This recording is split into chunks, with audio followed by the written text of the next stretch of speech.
느끼고 있지만 대한민국 국민 대다수는 집회 현장에 평생 나가보지 않기 때문에 자유가 사라지고 있다는 걸 모르고 있습니다. 지금은 일부 종교와 그리고 몇 목사님들이 탄압을 받고 계신데 이것은 지금 종교 탄압의 시작이라고도 볼 수 있습니다. 하지만 대다수의 국민 여러분들께서는 종교 탄압이 시작되었다고 생각하지 못합니다. 헌법이 보장하고 있는 종교의 자유가 침해되고 있는지 모릅니다. 왜요? 기독교가 아닌 분들도 있고 그리고 수많은 언론들이 해당 목사님을 이상하게 표현하기도 하기 때문입니다. 내가 다니고 있는 교회 목사님은 이렇게 안전한데 아무 이상 없는데 종교의 자유가 침해당하고 있다고 생각하지 않는 겁니다. 자, 국민분들이 우리나라가 뭔가 이상해 바뀌었어를 느끼려면 어느 시절까지 와야 될까요?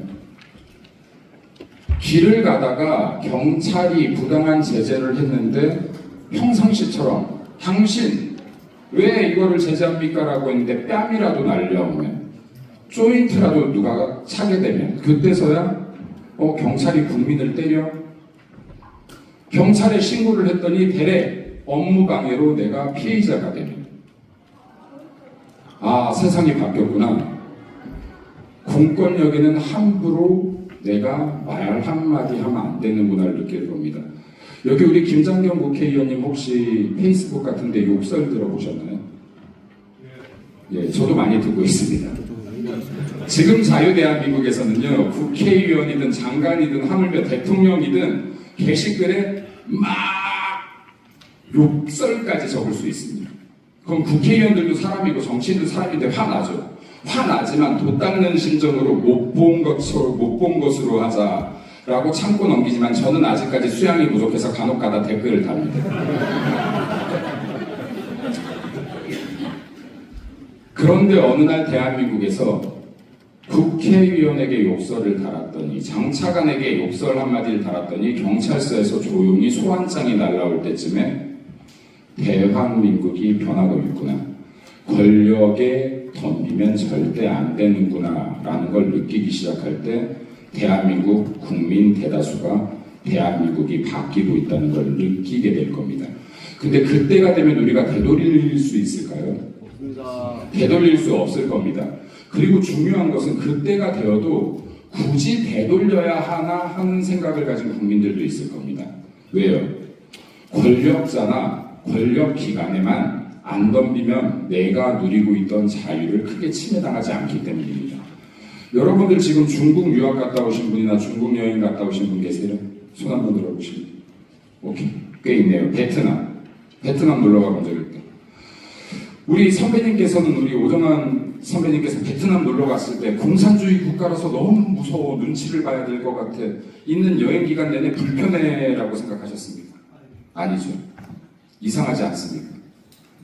우리가 그토록 증오하는 공산주의 국가에 우리가 여행을 가거나 유학을 가거나 이민을 가도 실제로는 그렇게 불편함을 못 느끼겠는데 우리나라가 진짜로 변경돼도 대한민국 국민들이 상당수는 이런 생각을 할 수도 있다라는 겁니다. 자, 그러면 우리는 무엇가 문제인데 이렇게 싸우고 있는 걸까요? 뭐 때문에 싸우고 있는지 이유를 알아야지 싸우지 않겠습니까? 여러분, 공산주의 국가에 여행을 가서 나조차도 잘 불편함을 몰랐는데 짧은 기간이었건 긴 기간이었건 저도 마찬가지입니다. 지금 사회적 문제가 되고 있는 캄보디아에도 전 가봤고요. 제가 해외여행 몇 군데 다니진 않았지만 베트남은 못 가봤습니다. 아직. 중국 상해 북경도 가봤고요. 근데 여행 기간 동안에 크게 불편한 거를 느끼지 못했다라는 겁니다. 그 나라 국민들도 마찬가지일 겁니다. 공안한테 안 덤비면 되지 뭐. 권력한테 안 덤비면 되지 뭐. 내가 그냥 일상생활 하는데 크게 문제 없으면 됐지 뭐. 이 순간 대한민국은 되돌이킬 수가 없습니다. 근데 그런 나라들의 특징이 몇 개 있습니다. 여러분 같은 청년들이 수직, 신분, 계층 이동을 하기 어려워질 겁니다. 네. 지금 자라나는 아이들이 수직 계층이 어려워질 겁니다. 조국이 말했던 금붕어로 태어났으면 붕어, 가재, 개구리로 태어났으면 그냥 거기서 살아가는 세상이 올 겁니다. 그래서는 안 되겠죠. 네. 그리고 여기에 있는 분들, 자유민주주의가 뭔가 위협받고 있다는 걸 느끼는 분들은 대한민국을 사는 분들 중에 성각자들 중에 한 명입니다. 지진이 일어나기 전에 새나 동물들은 먼저 도망칩니다. 사람들은 느끼질 못해요. 그죠? 먼저 감지하는 사람들이 있는 겁니다. 자유민주주의가 위협받고 있습니다. 금이 가고 있습니다를 먼저 느끼신 분들이 지금 이 자리에 있는 것이고, 이 분들께서 목소리 높여서 국민들께, 국민 여러분, 지금 자유대한민국이 무너지고 있습니다. 곧 무너집니다. 대피하셔야 됩니다. 싸우셔야 됩니다를 소리치고 있는 겁니다. 이 귀중한 일을, 이 소중한 일을, 이 책임이 막중한 일을 지금 여러분들께서 하고 계십니다. 우리가 힘든 싸움일 수밖에 없는 것이 명확하게 실체가 있는, 아직 국민들이 명확하게 실체를 느끼지 못한 것들을 알려야 되기 때문에 그렇습니다. 눈에 뚜렷이 보이는 것들보다 눈에 보이지 않는 것들이 더 많기 때문입니다. 그럼에도 불구하고 지금 청년 여러분들께서 맨 앞열에 나와서 싸워주고 계시기 때문에 저는 대한민국이 무너지는 속도를 늦추고 있다고 생각합니다. 제가 관저 앞에 시위 집회를 나갔던 날 여러분들을 보고 저는 뒤에서 마스크를 끼고 모자를 쓰고 이럴 수가, 청년들이 이렇게 많을 수가, 감동을 했습니다. 그리고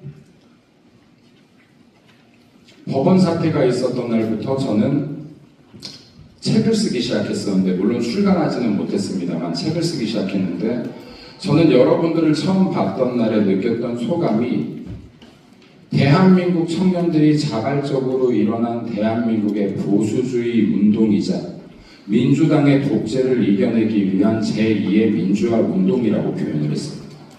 저는 여러분들의 움직임이 있었기 때문에 지금 이만큼이라도 자유대한민국이 무너지는 걸 늦추고 있다고 생각합니다. 우리 함께 막아내야 되지 않겠습니까? 맞습니다.